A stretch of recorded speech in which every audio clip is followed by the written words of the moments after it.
ଢାମଣାହାଣ୍ଡିଠାରେ ହନୁମାନ ମନ୍ଦିରର ନିର୍ମାଣ ପାଇଁ ଭୂମି ପୂଜନ ଅନୁଷ୍ଠିତ। କୋଟପାଡ଼ ସହରକୁ ମନ୍ଦିର ମାଳିନୀ କହିଲେ ଅତୃପ୍ତ ହେବ ନାହିଁ। କାରଣ କୋଟପାଡ଼ଠାରେ ବିଭିନ୍ନ ମନ୍ଦିର ଥାଇ ଆମ୍ଭମାନଙ୍କ ଦେବତା ଦେବୀମାନେ ପୂଜା ପାଉଥିବା ବେଳେ ଅଳ୍ପ କିଛି ଦିନ ହେବ ଢାମଣାହାଣ୍ଡିଠାରେ ମା ବୁଢ଼ୀ ଠାକୁରାଣୀଙ୍କ କଳସ ଘଟଯାତ୍ରା ବହୁ ଆଡ଼ମ୍ବର ଓ ଧୁମ୍ଧାମ୍ରେ ଅନୁଷ୍ଠିତ ହୋଇଥିଲା।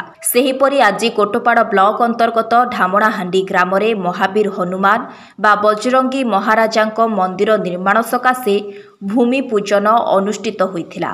ଆଜିର ଏହି ଭୂମି ପୂଜନ ସମସ୍ତ ରୀତିନୀତିର ସହିତ ଶୁଭ କାର୍ଯ୍ୟ କରାଯାଇଥିବାର ଦେଖିବାକୁ ମିଳିଥିଲା। ଢାମଣାହାଣ୍ଡି ଗ୍ରାମର ପୁରୋହିତ ପ୍ରଦୀପ ପଣ୍ଡା ଓ ପୂଜା କମିଟିର ସମସ୍ତ ସଦସ୍ୟ ଏବଂ ଯୁବଗୋଷ୍ଠୀମାନଙ୍କ ସହଯୋଗରେ ଏହି ଭୂମି ପୂଜନ ଅନୁଷ୍ଠିତ ହୋଇଥିଲା। ବିଶେଷକରି ଢାମଣାହାଣ୍ଡି ଗ୍ରାମର ଏହିପରି ସୁନ୍ଦର କାର୍ଯ୍ୟକ୍ରମକୁ ଗ୍ରାମର ମଙ୍ଗଳ ସକାଶେ ଉଚିତ ପଦକ୍ଷେପକୁ ଢାମଣାହାଣ୍ଡି ଗ୍ରାମର ଯୁବଗୋଷ୍ଠୀ ଓ ଗ୍ରାମବାସୀଙ୍କୁ କୋଟପାଡ଼ ଅଞ୍ଚଳରେ ବିଭିନ୍ନ ବୁଦ୍ଧିଜୀବୀଙ୍କ ମହଲରେ ପ୍ରଶଂସା କରାଯାଉଥିବାର ଦେଖିବାକୁ ମିଳିଥିଲା। କୋଟପାଡ଼ରୁ ଅଜୟ କୁମାର ମିଶ୍ରଙ୍କ ରିପୋର୍ଟ, ଫୋକସ୍ ପ୍ଲସ୍।